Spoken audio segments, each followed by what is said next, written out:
Okay, this is day 3 of Newton the Jung series.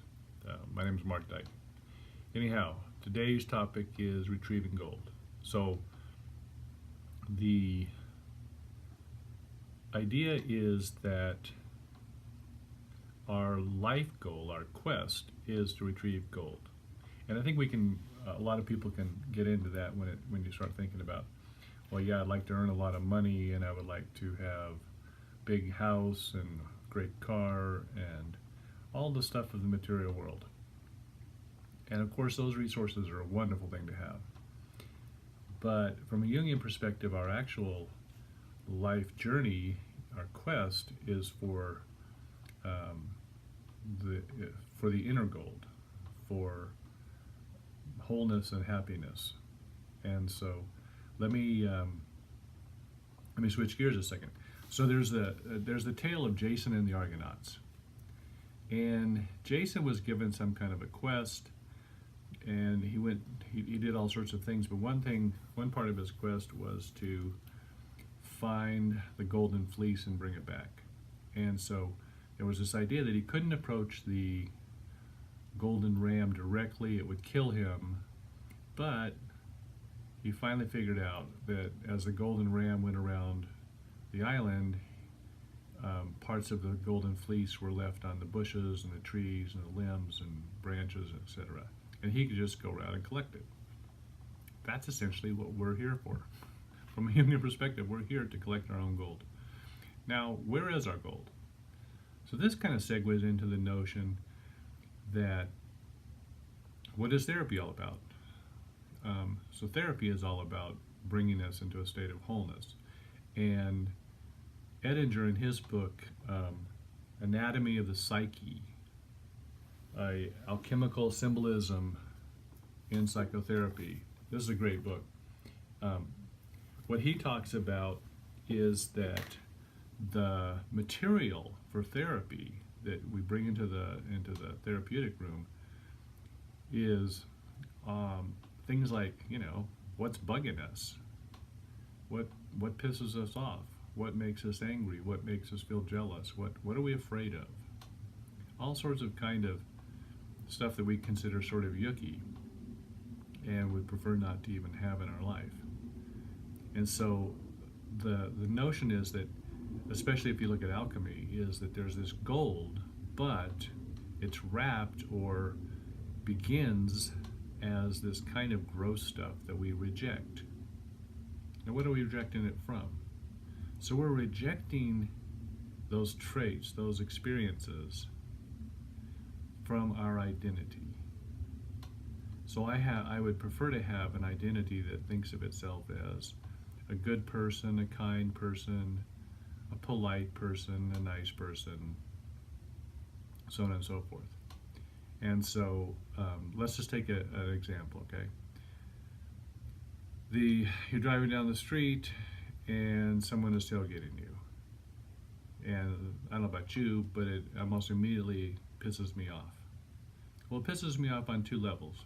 One, just the literal concrete level, which is fear. Here I am, somebody is too close, I don't know if they're paying attention, and my own physical safety could be in jeopardy. So there's a fear response. And that's, all animals have a fear response. We can fight, flight, freeze. I think there's another one. But anyhow, so there's a physical response, but then there's an awful lot of psychology that goes in, which is, what a jerk this person is, what a rude asshole this person is.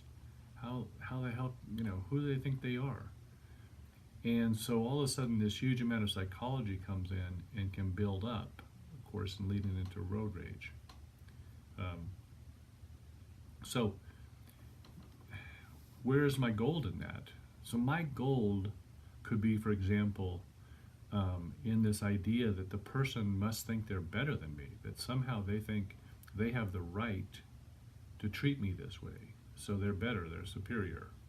Brad Bushman, a researcher on aggression, talked about probably the number one trait for aggression is superiority. that, you know.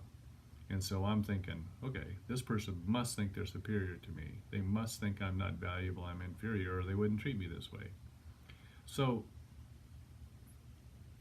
superiority, which we would all probably agree is kind of a yucky thing, the notion that I'm superior to so-and-so, that is, in fact, the gold. It doesn't look like gold. It probably looks more like something out of gross stuff, right? And so there's this, you know, if we go with that, this gross stuff, you probably, some of you read Harry Potter, know about the movies, and he talks about in the first book, she does, about the Philosopher's Stone. Now, the Philosopher's Stone was this magical stone that essentially healed everything. And it was gray and mucus and ugly and disgusting. But what it did was it combined all opposites. If you think about colors, if you start combining all these different colors, blues and greens, for example, or reds and greens, for example, you end up with a kind of a gray, mucky stuff. So this stone was that way. And so you could think of this superiority that this person must think they're superior to me. So this notion, this superiority, excuse me, is out there. This person has it, okay? And so if I think, oh, that's my gold, they're carrying my gold for me. And how can I retrieve it? So retrieving gold, which we don't at all think is gold at this point, means accepting that I think I'm superior. Okay? It's you know, I am also superior. I think I am superior.